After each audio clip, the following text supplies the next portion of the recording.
I guess we can get this started since it's already 9:31. So good morning, everyone. Thank you for joining our Section 5310 program applicant workshop. I am Dora Gallo, transportation planner here with WAMPO.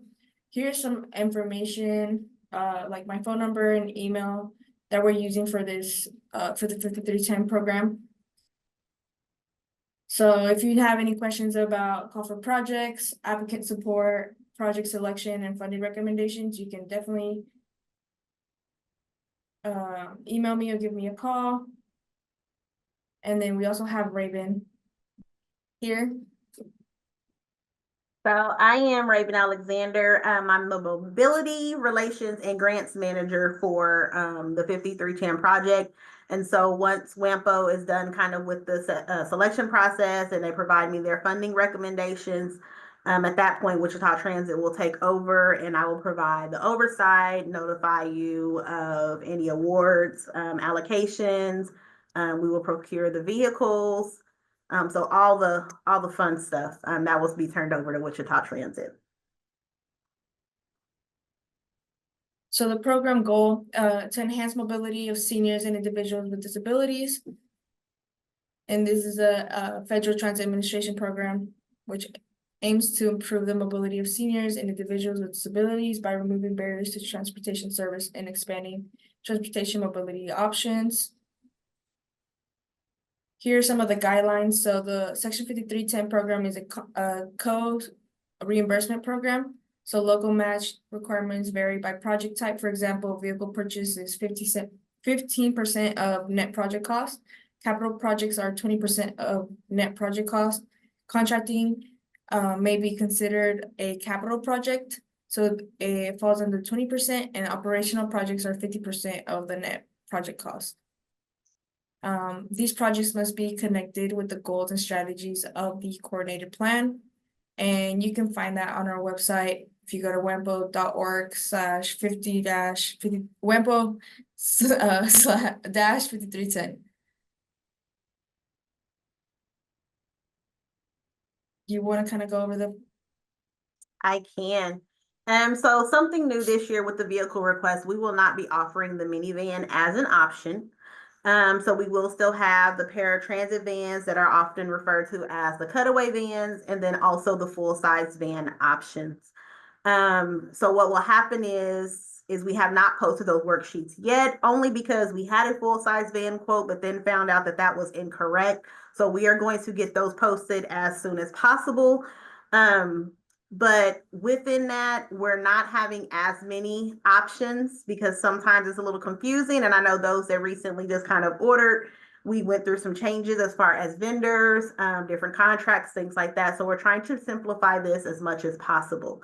But the vehicles will be procured, will be purchased by Wichita Transit. So Wichita Transit will be the lien holder for the vehicles.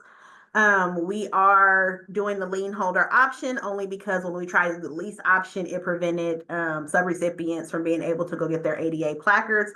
And so we will go the lien holder route just through the useful life of the vehicle, which is the 4 years typically. And so after 4 years, we will release that lien and the vehicle is completely yours. Agencies are free to decide where the vehicle is maintained in a sense of kind of that preventative maintenance. And so some agencies have an in-house maintenance facility, some go out to private businesses, or Wichita Transit can maintain the do the preventative maintenance as well, but at a cost of that, of course. But we do not do any major repairs. You would reach out to us if there were some warranty issues, and we would assist through that process of making sure that that was taken care of. If you do not use, it's okay, you can leave it. If you do not use the Wichita Transit as your preventative maintenance provider, you are able, we'll have you kind of create a maintenance plan just to kind of show what your schedule is going to be. We'll have you maintain receipts and we'll do kind of an annual inspection on that, just making sure that preventative maintenance is being done. So federal requirements. These are the same requirements that Wichita Transit has to abide by, as well as WAMPO and some of those as well, like the Title VI and different things like that. So subrecipients have to do so as well in order for Wichita Transit to maintain their compliance. So if you're out of compliance, I am out of compliance, and that affects everyone's funding. And so some of these things, as far as like the Buy America, procurement, those are not going to really apply to you, but we do of course have that listed. Wichita Transit handles that unless you are doing a third-party contracting, and then we'll have to kind of review your procurement processes and your DBE process. But you will find that yes, Title VI, ADA, EEO, all those different things will kind of check in periodically, just making sure that all of that is in compliance.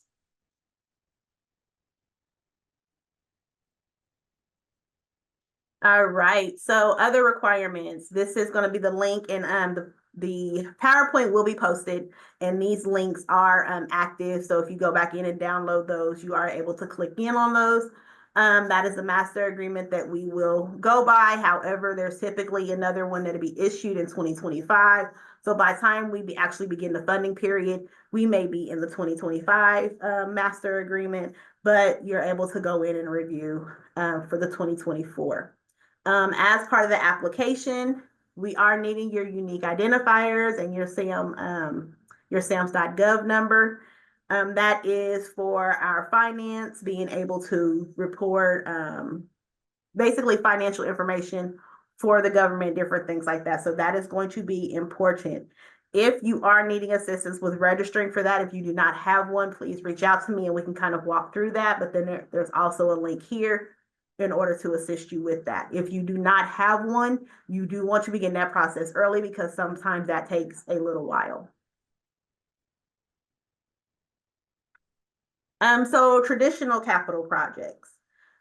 This can, or I guess, so you have to be a private nonprofit organization or a state and local government. And this certifies that there are no nonprofit organizations readily available in your area who provide that service. And you must be approved by state to coordinate services for seniors and individuals with disabilities. You can go to the next one. And then non-traditional other projects, eligible applicants are private nonprofit organizations, state, local government authorities, and transportation operators. So eligible projects. So capital projects kind of, or you're going to look at your vehicles. You're going to look at your third-party contracting services. You're going to look at items such as building a sidewalk, making improvements to an area to better serve your clients. Also, if you do have a 5310 vehicle and you're needing to make enhancements to that, that can also be a capital project. You have mobility management as a capital project as well. As far as operating, that speaks for itself. Operating, any operating services that you may have, and this is a reimbursement grant, just I want to throw that out there. So you would be responsible for, as far as operating, you will be responsible for, making the payments towards those items that you're going to be reimbursed on prior to Wichita Transit submitting that reimbursement there. And then, of course, the link was in the circular there that also expands on that. And then we also have a program management plan that kind of talks about the different eligible projects as well. There is no cap on the dollar amount requested for projects. The total amount available is $1,355,859. And while, yes, there is no cap on the amount that is requested, please understand that you may not get that full amount that you have requested, as we do try to spread out the funding among those in the regions and try to, highlight other projects and different things as well. And also based on the need, of the agencies in the area.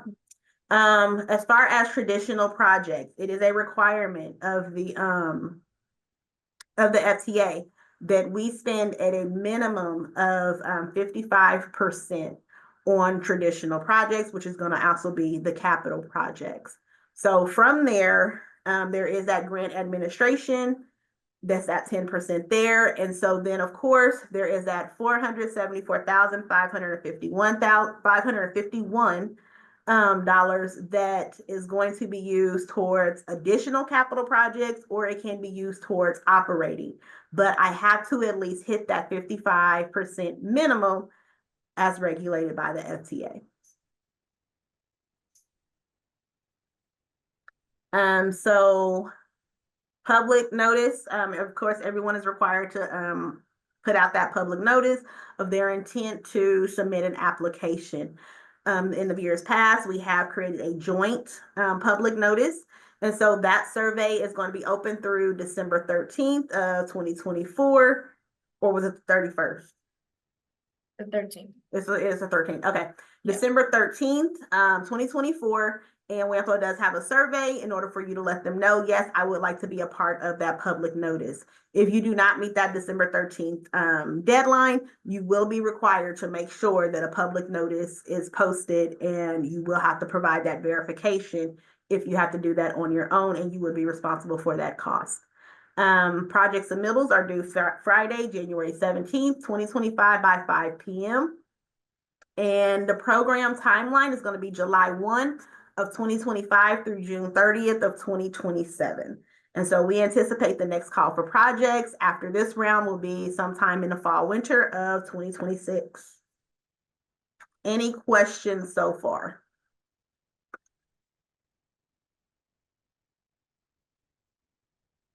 All right, Dora, I'll turn it back over to you. Thank you. So just a little bit over how the applicant information is gonna go. So please submit your application. Then we're gonna do some scoring, and then if you have any questions. So the application, please submit 5 hard copies and 1 electronic copy, of the completed application. Sorry, that should have been January 17th of 2025. And then, so in your application packet, please have a cover letter, an application, the project proposal cost sheet, which you can find these all on our, except the cover letter, you guys make those. But you'll find these on our website. The vehicle options worksheet if applicable, and then the public notice if you're self-releasing. The cover letter should be signed by an individual with the authority to execute contracts on the organization's behalf, and should, at a minimum, include the following information. So organizational vision and mission statements, brief description of the population served, brief description of the geographic area served, verification of proposed local match amount and source, attached and with the attachment of the 5310 public notice. Once again, if you're self-releasing. If you are doing it with us, you don't need to do anything. Well, I've already had 2 submittals so far, so I'm just keeping track of those that want WAMPO to include them in our public notice. So the public notice, no attachments is needed in participating in the group public notice. Once again, the group notice request will be accepted through the December 13th. And then here's a link. The link is also on our website. It's super quick and easy. Just provide some of your organizational information. That's pretty much it. If you're doing the self-releasing public notice, you can find more guidelines on our website, but it's basically you just send us a copy that you publicized it, that you were participating in the 5310 program. The application itself, so electronic copies of the application and resource documents can be found on our website. Describe the project and the people who you will be serving. draw connections to the coordinated plan, which is also posted on our website, and then describe the expected impacts, benefits, or outcomes. For the 2025 through 2027 priority projects, the priority rankings will be given to projects that include elements of the regional coordinated and/or collaboration. This could include coordination between the service providers, jurisdictions, private shared ride providers, so over 2 or more passengers, geographic areas, population target seniors, and people with disabilities, creativity, community-based need, and partnership are highly encouraged. We suggest to minimize geographic barriers in and between communities, minimize barriers among and between providers, include partnership and/or coordination among agencies, jurisdictions, and businesses, provide options that increase the accessibility and/or the quality of life of seniors, people with disabilities, and then contributes to our enhanced transportation system collaboration and/or coordination for seniors and people with disabilities. More ideas: third-party contracting for the provision of a transit service with other specialized shared ride transportation services. Regional connections, for example, minimize barriers geographically or between the communities. Infrastructure needs that serve multiple populations, so sidewalk signs. Regional coordination, for example, administrative cost share or vehicle use. Does anybody have any questions so far?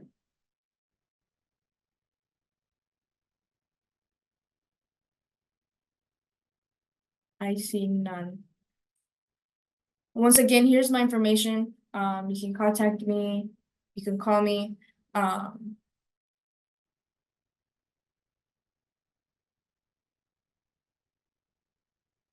The application, so more information, the application: submit request for operating or capital in one application if part of the same project. Multiple vehicles listed within one project application is fine. Submit separate application for separate projects. For more details, once again, you can go to our website and review the applicant information packet. The evaluation criteria. So the project will be evaluated based on a 100-point scale using criteria outlined in the Coordinated Transit Human Services Plan. So you'll get up to 10 points for the demonstration of need, up to 50 points to address accessibility and/or collaboration goals, up to 30 points. It meets the specific needs of older adults and disabilities. And then if you have any coordination with the Transit District 9 member status, you'll get up to 10 points for that. Yeah, once again, more information can be found on our website. We do have a scoring committee that does the scoring. So it's not, biased between City of Wichita Transit and WAMPO.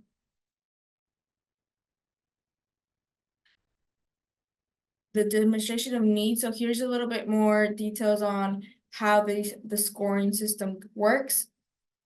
So be sure to be clear and concise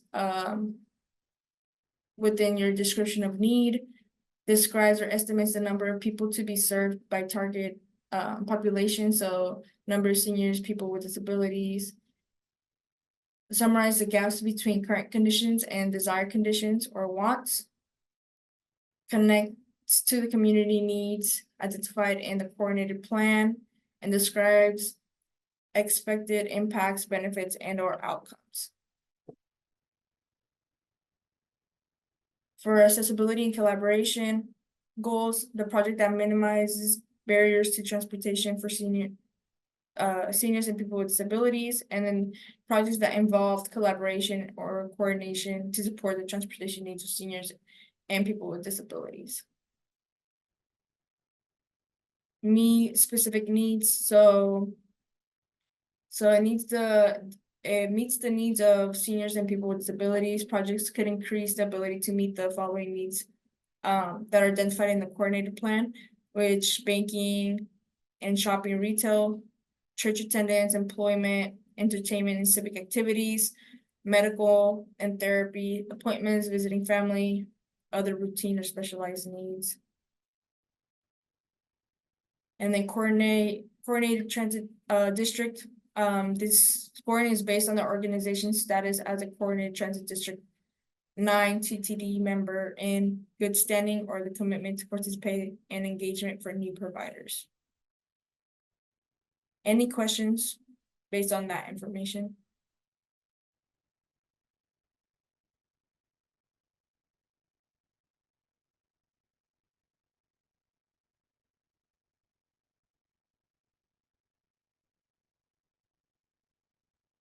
Before we close out, I do want to kind of highlight, once again, the creativity and the collaborations between agencies, jurisdictions, all of the above.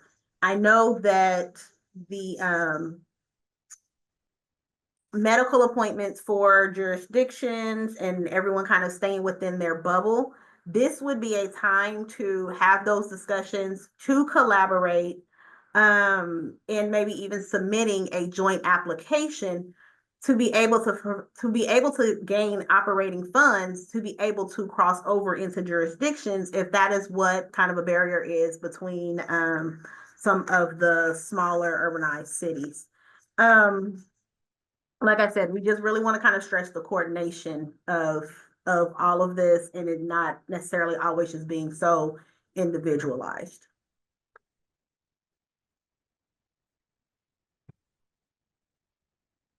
There was I guess it's been addressed, but just in case nobody else saw the message. It was asked if the slides will be emailed. We'll usually post them. We'll post the whole meeting. It's being recorded, so we'll post everything on our website. We'll post the slides as well. And then notifications of when the final vehicle costs will be available. We'll send an email with that information and then also post it on our website, so everyone's aware of that. Any other questions, comments? Looks like Emily has a question. Yes, I know. Hey, all. Okay, so Raven was talking about collaboration. If we were potentially going to do that, would we submit a joint application plus our application, like a traditional application, or would those be, what would that look like, I guess? So there is going to be separate applications for each project. So if you guys are doing one as a collaboration, you can kind of do that jointly. I know in the past, there has been one in which one entity may have submitted an application for operating funds to bring clients into Wichita for appointments. And then it may have been Wichita submitted an application for funds to be able to transport clients out into another jurisdiction. And so there was 2 separate applications there, but if it's going to be something that only one person is kind of going to manage that, then you would do one application. But then also, of course, and I know with Sedgwick County, you guys have different projects, you would still submit the different applications for your projects. Did that answer your question? Yes, perfect. Thank you.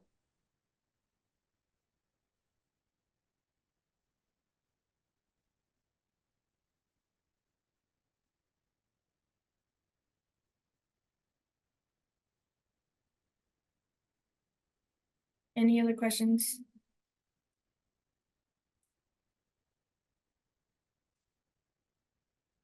I'm just putting this out here just again, our contact information for Raven and I.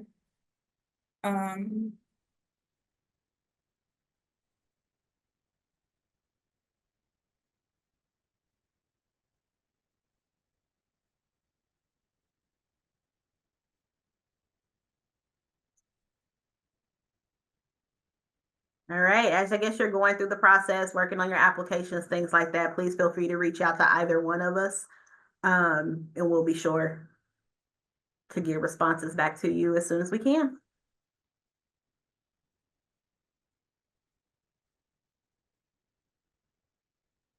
Well, thank you everyone that joined our meeting this morning. We hope we help answer some questions. And I hope the application process goes smoothly. And we can't wait to look at your guys' projects. Any other questions? Great. Thank you, everyone.